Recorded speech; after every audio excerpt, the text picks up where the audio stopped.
الحمد لله الذي بنعمته تتم الصالحات والصلاة والسلام على رسول الله وعلى آله وصحبه ومن والاه. السلام عليكم ورحمة الله. Il est clair que s'il y avait une matière plus importante que cette matière qui est la science religieuse, Dieu nous aurait demandé de l'implorer et de la lui demander.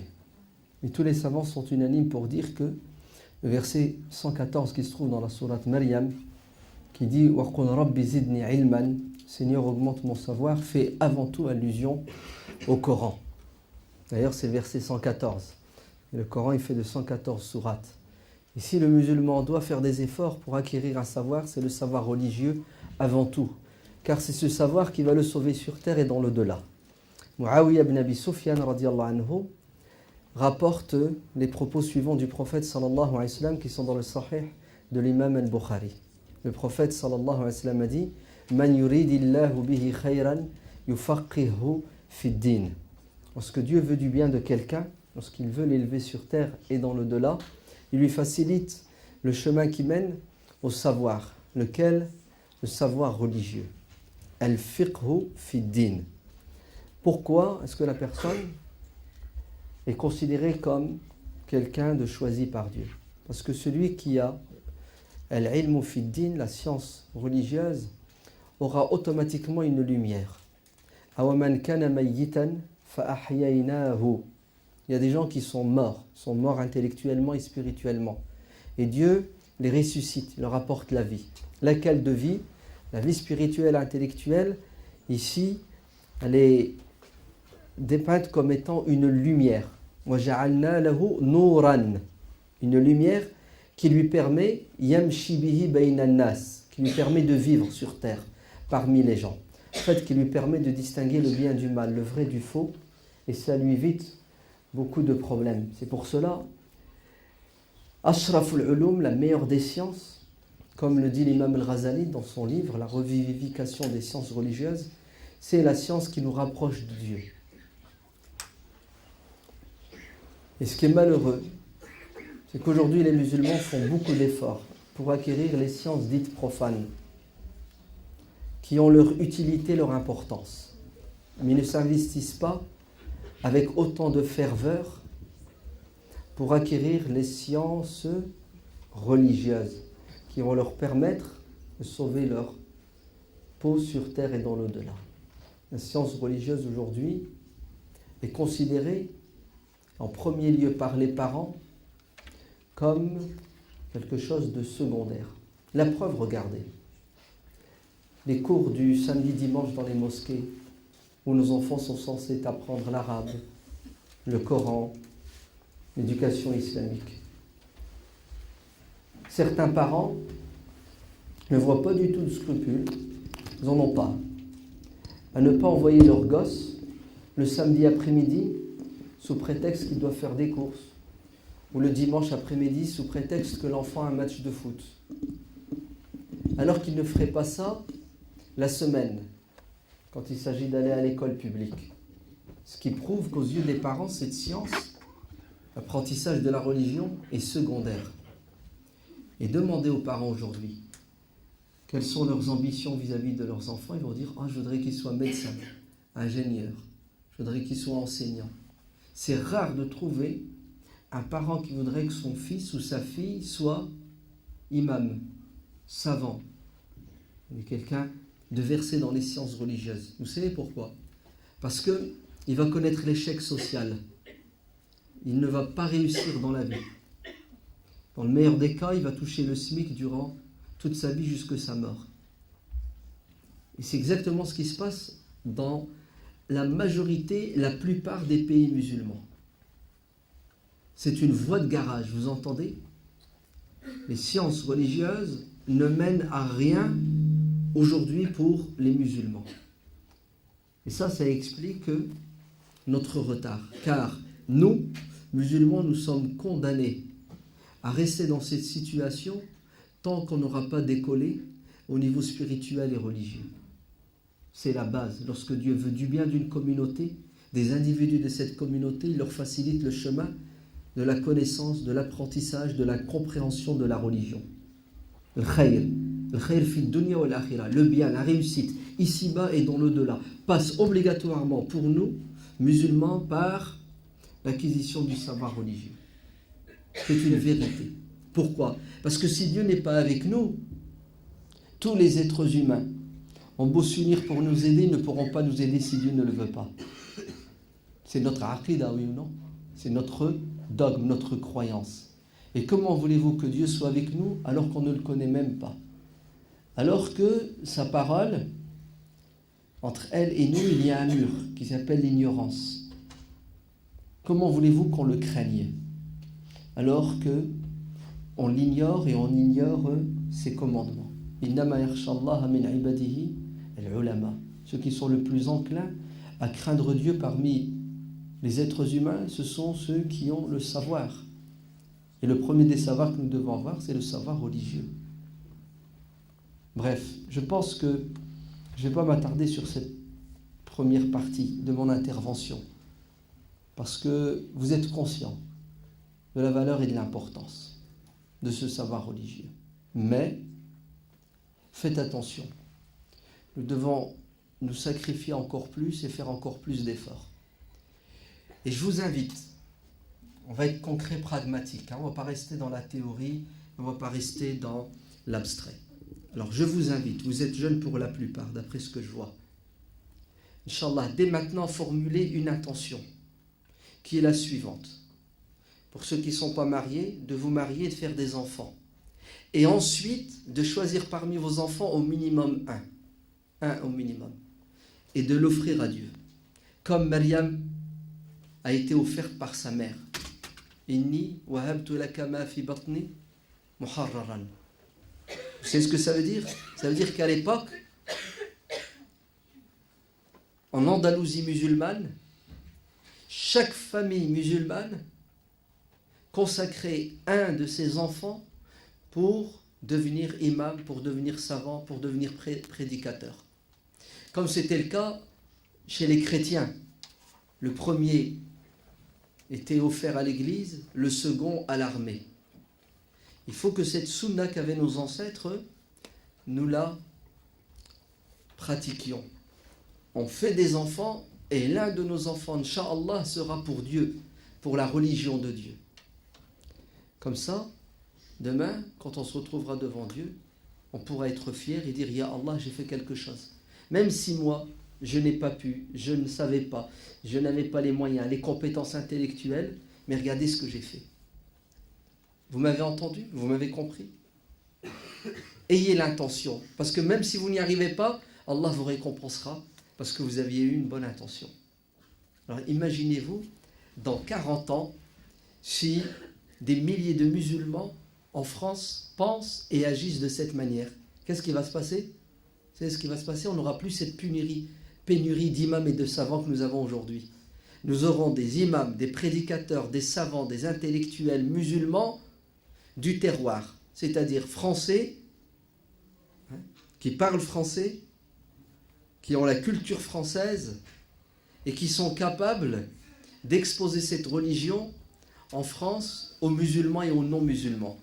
Et là, on peut parler de quoi ? D'avenir pour cette communauté et cette religion, parce qu'elle sera portée par des gens qui à la fois maîtrisent les sciences religieuses et qui sont intégrés dans leur milieu.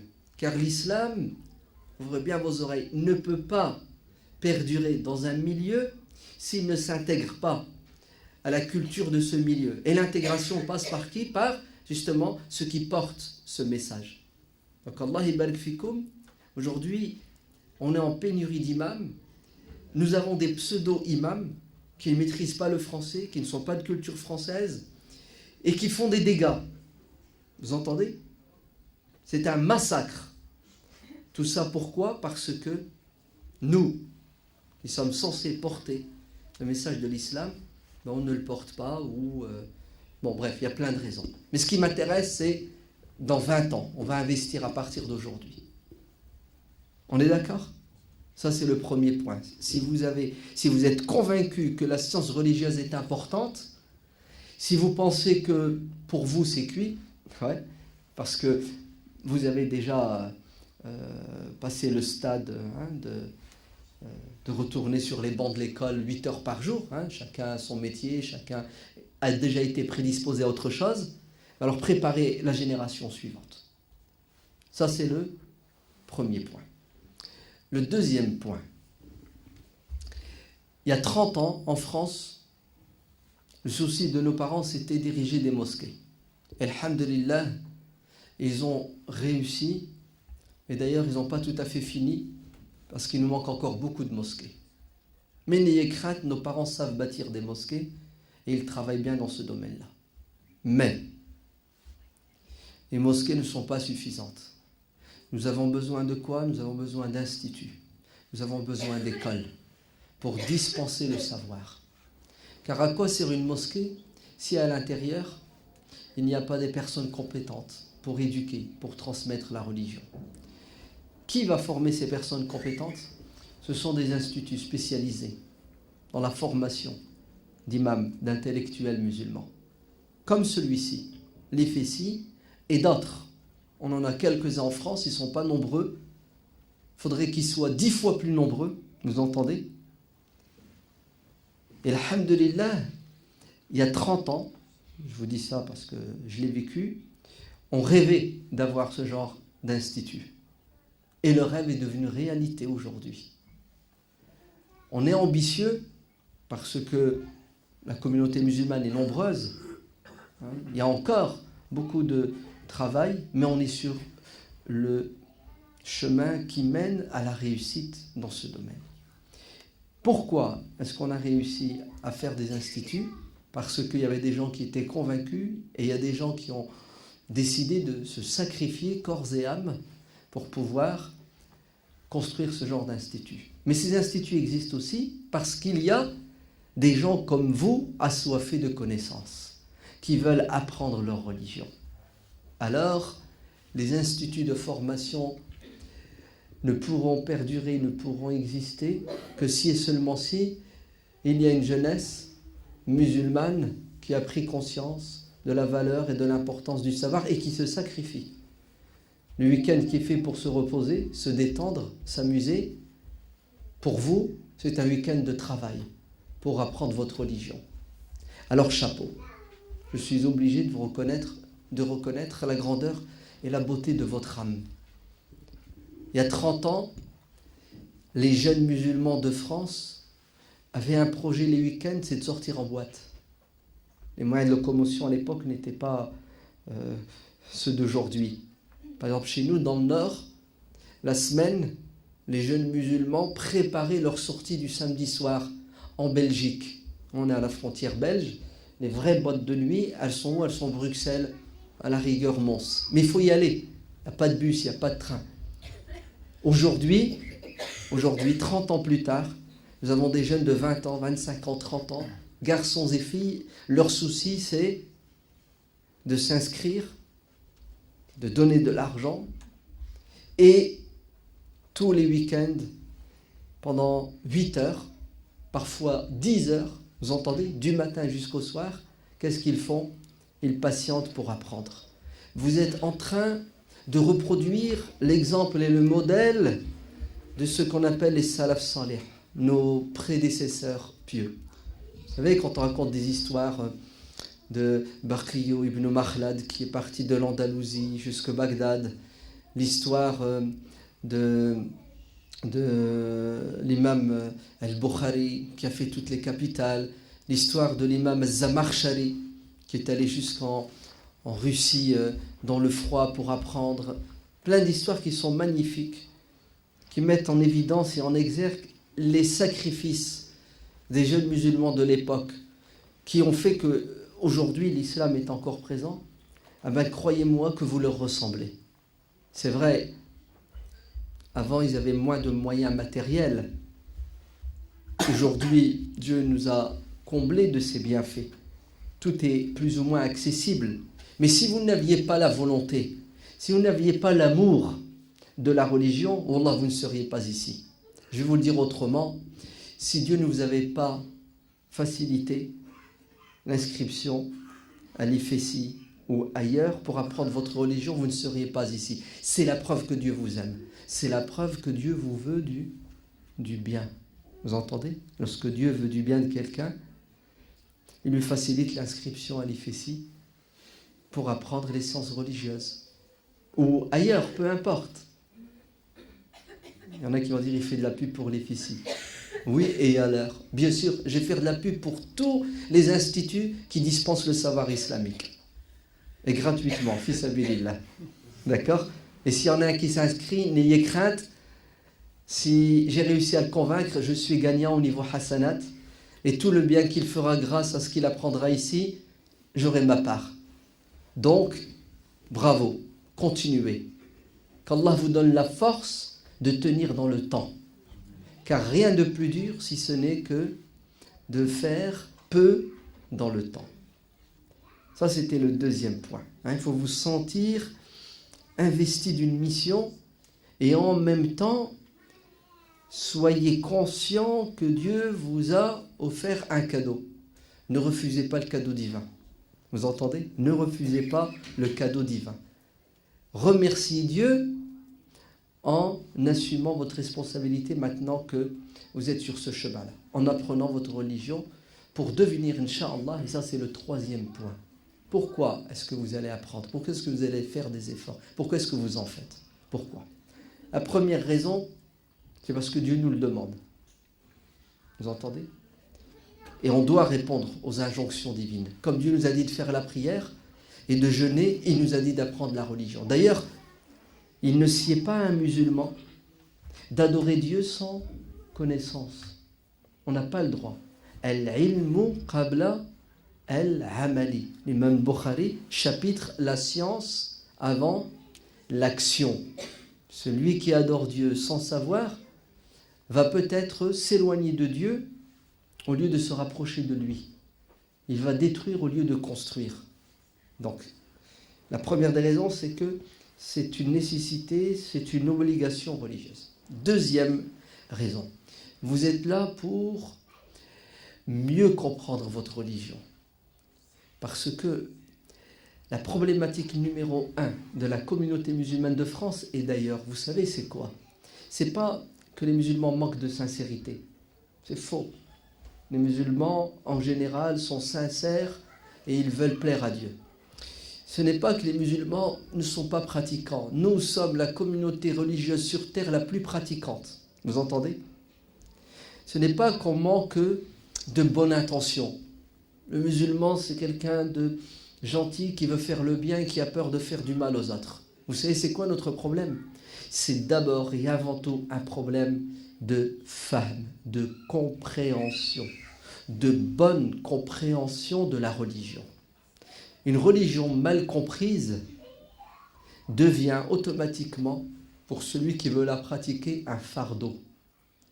Et il va pratiquer à contre-cœur et c'est une question de temps, soit il va devenir un hypocrite à cause de la pression familiale et sociale, ou soit il va abandonner la religion. La religion doit être comprise comme il se doit pour que l'individu soit épanoui. Ainsi, les musulmans aujourd'hui ont un gros problème de fahm, de bonne compréhension. Et il ne date pas d'aujourd'hui. La première secte qui a vu le jour dans le monde musulman, la première dissidence, les premières personnes qui se sont égarées, ce sont ce qu'on appelle al-Khawarij, les dissidents. Les Khawarij ne manquaient pas de sincérité. Les Khawarij étaient des gens pieux, des dévots. Ils jeûnaient, ils lisaient le Coran, ils priaient plus que les compagnons du prophète sallallahu alayhi wa sallam. Et ils avaient un amour pour la religion tel qu'ils étaient prêts à mourir au champ de bataille pour la religion. Mais les Khawarij, d'après un hadith, ils iront en enfer. Vous savez pourquoi? Parce qu'ils ont mal compris la religion. Alors, ils ont pris les armes et se sont mis à quoi? À combattre les compagnons du prophète eux-mêmes. C'est le comble, non? Vous ne trouvez pas? C'est terrible. Les Khawarij prennent les armes. D'ailleurs, ce sont eux qui vont tuer Ali ibn Abi Talib. Ils tuent le gendre du prophète, Ali ibn Abi Talib. Oui, on connaît tous la place qu'il a en islam. Ils le tuent pour plaire à Dieu, pour se rapprocher de Dieu. C'est dur à avaler, non, comme concept. Allez, je vais me rapprocher d'Allah en tuant le premier enfant qui s'est converti à l'islam. La descendance du prophète alayhi salam nous vient de Ali et de Fatima. Vous êtes d'accord? Ils vont le tuer au nom de Dieu, pour Dieu. Et les Khawarij avaient le Coran, les Khawarij priaient, jeûnaient avec sincérité et dévotion. Pourquoi est-ce que les Khawarij se sont égarés? Vous savez pourquoi? Parce qu'ils ne venaient pas le dimanche. Ouais.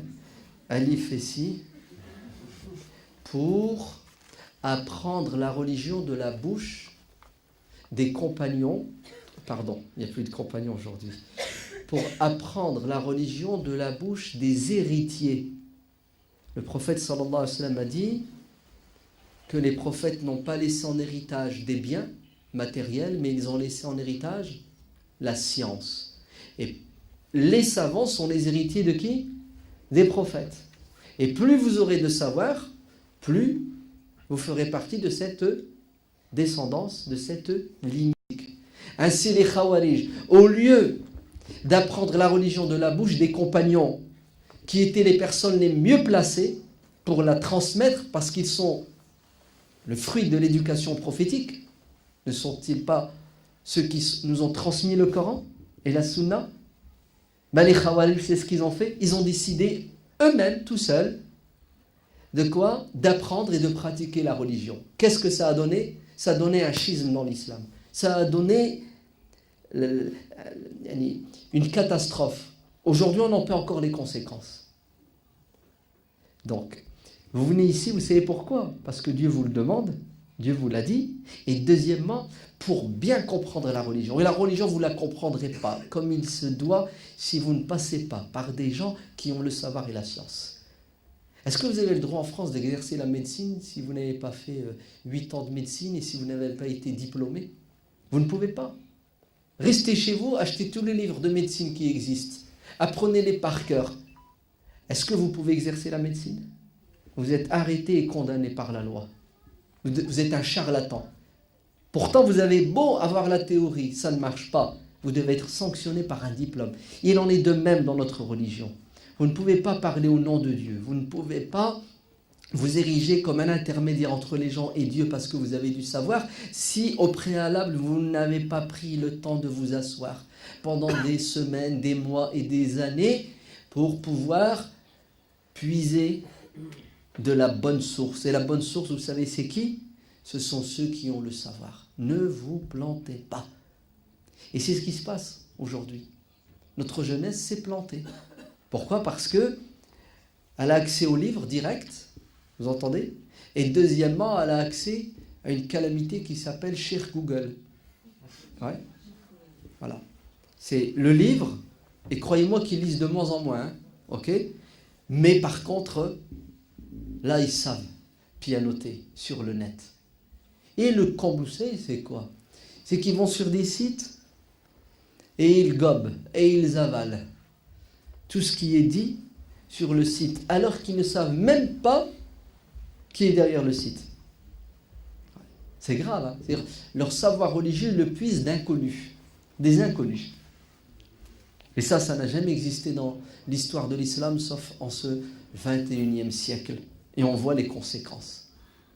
Donc, si vous voulez une bonne compréhension de la religion, vous devez passer par, qui ça? Fas'alu ahla dhikrin kuntum la ta'lamun. Questionnez ceux qui savent, lorsque vous ne savez pas. Et ce n'est pas en 1 an, 2 ans qu'on comprend. C'est après des années et des années. Est-ce que vous pouvez entendre ceci? Ibn Manda, très grand savant. Il a quitté sa maison pour aller à l'université. Il avait 16 ans. Il est revenu chez lui, vous savez combien de temps plus tard? 50 ans plus tard. 50 ans plus tard, il est rentré, il a été formé. Et il s'est marié, hein? Et il a eu des enfants, mais il nous a surtout laissé des livres. Ça, c'est un exemple. Nos anciens mettaient des années et des années, pourquoi? Pour s'imprégner, non pas uniquement du savoir du cheikh, du savant, mais aussi de son comportement, sa manière d'être, sa manière de pratiquer la religion. Donc ça, c'est la deuxième raison. C'est pour que vous ayez une bonne compréhension de la religion. La troisième raison, c'est pour que vous deveniez des relais. Car rien de pire, si ce n'est que d'apprendre et de comprendre, et ensuite de devenir muet. D'ailleurs, malheur à celui qui ne sait pas, et 1000 millions de malheurs à celui qui sait et qui ne fait pas. Il n'a plus de circonstances atténuantes, parce qu'il savait. Donc vous apprenez pour pratiquer et pour transmettre. Sinon, ce savoir va devenir votre ennemi le jour de la résurrection. C'est pour cela, Sahl ibn Abdillah Tustari, radiyallahu anhu, disait « An-nasu halka » les gens ignorants sont voués à la perte, de manière sûre et certaine. Qui va s'en sortir? Al-alimoun, ceux qui savent. Et ceux qui savent sont en danger. Sauf al-amiloun, sauf ceux qui pratiquent. Parce qu'il y en a qui savent et qui ne pratiquent pas. Donc, les gens sont en danger parce qu'ils sont ignorants, seront sauvés ceux qui savent, et ceux qui savent sont en danger lorsqu'ils ne mettent pas en pratique leur savoir. Et ceux qui mettent en pratique sont en danger. Vous savez pourquoi? Parce qu'une fois que tu pratiques, il faut que tu sois sincère dans ta pratique. Illa al-mukhlisoun. Donc, on apprend, on met en pratique avec sincérité.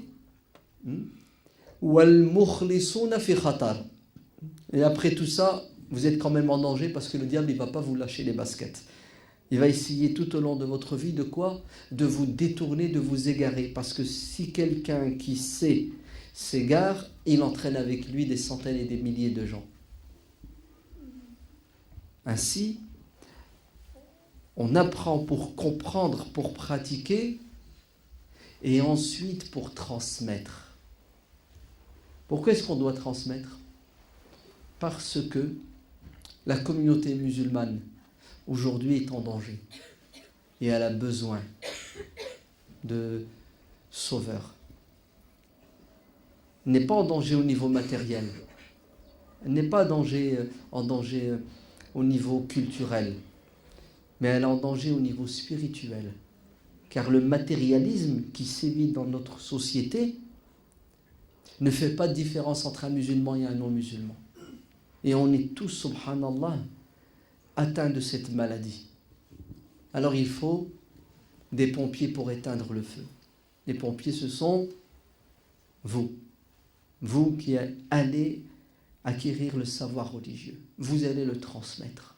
Vous allez le transmettre dans votre famille, dans votre entourage, dans votre quartier, dans votre mosquée, dans votre association, dans votre ville, et ainsi de suite. Vous n'avez pas le droit de rester les bras croisés une fois que vous savez, car c'est un péché qui s'appelle non-assistance à communauté en danger. Oui, on a déjà perdu pas mal de nos jeunes, des centaines et des centaines de milliers, parce qu'ils ne savaient pas, parce que personne n'a essayé de les quoi? De les protéger, de les préserver. Ainsi, Allah yabarak fikoum, vous êtes là pour vous et pour les autres. Vous êtes là pour vous former et ensuite former les autres. Il faut que ça fasse boule de neige. Ouais. Si l'Institut arrive à former chaque année, on va dire 50 personnes, les 50 doivent essaimer. Là où ils vont, qu'est-ce qu'ils font? Ils réveillent. C'est pour cela. Qu'est-ce qui a fait la grandeur et la force de l'islam? Le prophète sallallahu alayhi wa sallam, quand il est décédé, toute l'Arabie n'était pas convertie à l'islam. Mais le comble, c'est qu'une fois qu'il est décédé, la majorité de ceux qui se sont convertis ont renié l'islam. Vous le savez, ça. Qui est resté dans l'islam? Les Mécois, les Médinois et les gens de Taïf. Mais le prophète sallallahu alayhi wa sallam, qu'est-ce qu'il a fait de son vivant? Il a formé. Il a formé qui? Quelques centaines de personnes, d'hommes et de femmes. Et ce sont ces gens-là qui vont faire que l'islam va perdurer et s'étendre sur les 3 continents. Voilà l'objectif de l'EFICI et de tous les instituts. C'est de former des gens qui, une fois que les maîtres sont morts, les élèves prennent la relève. Et qu'est-ce qu'ils font?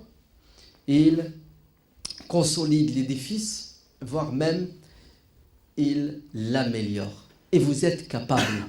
Vous entendez? Il faut vite oublier cette pseudo-croyance qui veut nous faire croire que c'est la fin du monde, il n'y a plus rien à faire. Ouais.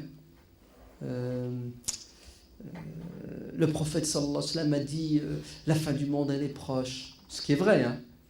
Mais regardez les conséquences néfastes quand on comprend mal la religion. Après, moi j'ai vu sur internet, dans un site, il y a un cheikh qui a dit que l'antéchrist il est sorti, il est à New York, il y en a un autre, il l'a vu au Yémen. Voilà, dans mes conférences, il y a des jeunes qui me posent des questions. J'ai lu dans un site qu'il y a une île qui est sortie de l'océan Indien, au sud du Yémen, et que c'est l'île sur laquelle se trouve le Masih ad-Dajjal, l'antéchrist. Donc c'est la fin du monde, demain, après-demain. Ouais. On va aller se réfugier dans une grotte. La grotte de Hira en l'occurrence. Pas beaucoup de place, hein, faites gaffe. Ouais. Il n'y a plus rien à faire. Vous avez vu le pessimisme? Vous avez vu ce qui se passe dans la tête de beaucoup de... Non, il y a une autre aqida qui dit Zoro va arriver. Ouais. Le sauveur. Ouais. Le Mahdi arrive. Si, il est né. Ouais, il est né en Palestine. Si, Allah, c'était à un moment donné en Palestine, à Gaza, le Mahdi est né. Ben, vous savez ce que font les musulmans? Les bras croisés, ils attendent. Ils attendent le coup de fil. C'est bon, il est là. Ouais, venez le rejoindre. Ouais. C'est catastrophique comme croyance. Vous savez, c'est handicapant. Ouais. Nous sommes tous responsables de la situation de la Ummah. Et cette Ummah doit d'abord être extirpée des griffes de l'ignorance. Les musulmans sont plongés dans le jahl. Le jahl, l'ignorance de leur religion. Hein. Ouais. Et qui va les sauver? Vous. Ouais. Ne vous sous-estimez pas. Ne dites pas non, je suis nul, je ne sais pas. Très bien. Tu ne sais pas, prends le temps de savoir. Allez, ouais, prends le temps. 2 ans, 3 ans, 4 ans. Mieux. Tu sais ce que je vais te dire? Ce que tu sais, ce que tu as appris, vite transmets-le. D'ailleurs, c'est la meilleure façon pour retenir. Parce que si vous emmagasinez des connaissances, vous ne les répétez pas, vous allez oublier. Vous allez passer l'examen, après l'examen, reset. Oui, c'est ce qui nous est arrivé hein, au collège, au lycée. On apprend par cœur, dès qu'on a passé l'examen, on oublie. Si vous vous comportez de la même façon avec les sciences religieuses, c'est que vous n'avez rien compris. Vous devez apprendre, comprendre, pratiquer et transmettre en même temps. Tout ça de manière parallèle. Il y a des jeunes, parfois, ils me disent « Comment tu fais pour retenir toutes ces histoires ?» Je leur dis « C'est tout bête, c'est tout simple. Une fois que tu as lu l'histoire, tu attrapes un gosse de 5 ans, tu lui racontes. Même si tu dis n'importe quoi, il va pas le savoir. Après, tu te corriges. Tu attrapes un de 7 ans, tu lui racontes. Mais là, tu fais gaffe. Le mec, il commence à comprendre. Quand tu l'arrives au gosse de 15 ans, tu seras opérationnel. Ouais. Et c'est comme ça qu'on apprend. Là, c'est tout de suite en mettant en pratique ce que l'on sait. Et là, vous allez voir que dans 5-6 ans, Masha'Allah, vous allez apporter de la vie spirituelle dans votre entourage. En plus, ça vous servira rien qu'au niveau familial. Parce que vous allez vous marier, vous allez faire des gosses. Hein. Qui va transmettre à vos gosses le savoir si vous-même vous ne le faites pas?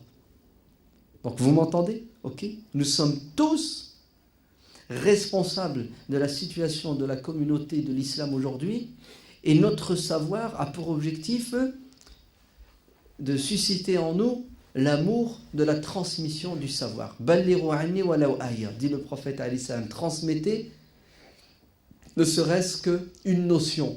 Aya, vous avez compris un verset du Coran, transmettez ce que vous savez. Wa fawqa kulli dhi ilmin alim, au-dessus de chaque savant, il y a quoi? quelqu'un de plus savant. Ensuite, le 4e point, c'est ça? Oui? Je suis au 4e. Le 4e point, il est fondamental et important. Nous sommes musulmans, nous sommes français, nous vivons dans notre société française et nous avons un devoir envers cette société française qui n'est pas musulmane dans sa majorité, dans sa globalité. Nos concitoyens en majorité ne sont pas musulmans. Nous avons un devoir envers eux. Le devoir de quoi? Le devoir de leur parler de l'islam, de leur expliquer l'islam. Parce que le diable et ses suppôts font leur devoir, qui est de dénigrer l'image de l'islam et du musulman pour que les non-musulmans fuient et aient peur de l'islam. Alors nous avons intérêt de quoi? De réagir avant qu'il ne soit trop tard. Sinon, qu'est-ce qui va se passer? Il va se passer que la haine de l'islam, l'islamophobie, va se développer encore plus. Et c'est une question de temps, nous allons perdre nos droits. Et peut-être que nous allons subir ce qu'ont subi des communautés qui nous ont précédés. Pour remonter 8 siècles en arrière, la communauté musulmane d'Andalousie, elle a été exterminée. Pourquoi? Parce qu'il y a eu de l'islamophobie, et puis à un moment donné, les musulmans, au lieu d'envoyer leurs gosses pour apprendre la religion, ils envoyaient leurs gosses pour apprendre à chanter, à danser, etc. Et les musulmans ont disparu. Génocide total. Hein? L'histoire se répète malheureusement souvent. Il faut arrêter ce processus qui est malheureux. Hein? Ce processus de choc de civilisation. Comment l'arrêter? En comprenant l'islam comme il se doit, en comprenant les textes à la lumière du contexte. En d'autres termes, ouvrez bien vos oreilles. Les personnes les mieux placées pour pratiquer et parler de l'islam en France, ce sont les musulmans français. Oui, nous devons devenir, nous, qui sommes francophones, qui sommes français, les porte-paroles de l'islam, les représentants de l'islam. Tant que l'islam sera porté par des étrangers, l'islam restera étrange. Retenez ça. Ensuite, nos concitoyens non musulmans ne sont pas hostiles à l'islam. C'est une minorité d'individus qui dirigent, qui fait tout pour que justement les gens soient hostiles à l'islam. Parce qu'ils savent que si dans la société il y a la paix et que les gens se côtoient dans la convivialité, automatiquement l'islam va avoir un impact sur les non-musulmans. Car l'islam est une religion que vous connaissez, d'ouverture, d'amour, de fraternité, etc. Alors ces gens-là font tout pour que les musulmans, et en particulier les musulmans français, comme vous et moi, ils font tout pour que nous nous radicalisions, pour que nous nous marginalisions.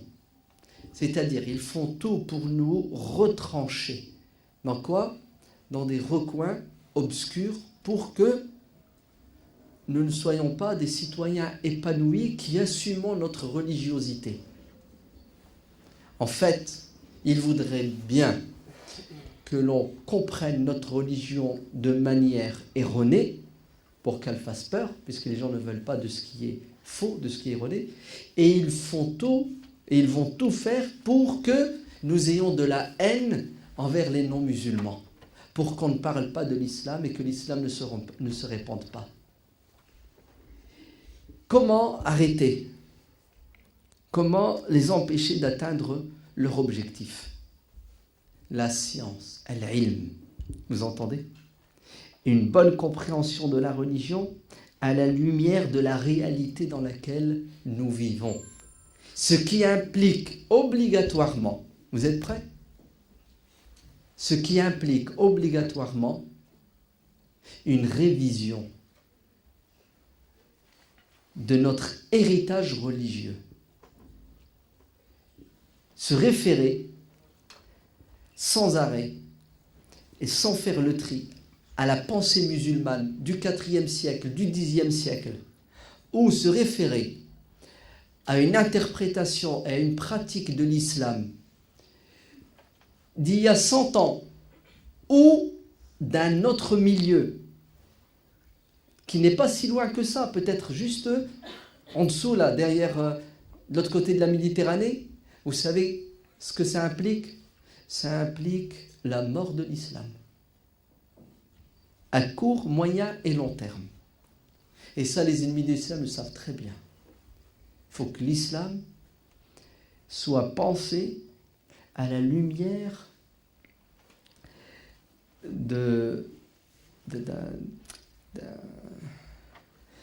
à la lumière de tout ce qui est étrange au milieu dans lequel nous vivons. Alors on ne va pas tomber dans le piège. Qu'est-ce qu'on va faire? Non. Qu'est-ce qu'on va faire? On va étudier, on va bien comprendre notre religion et ensuite on va ouvrir le dialogue avec les musulmans et les non-musulmans. Et qui est capable de faire cela? Vous, Inch'Allah. Vous entendez? Donc sentez-vous investi d'une mission dès à présent.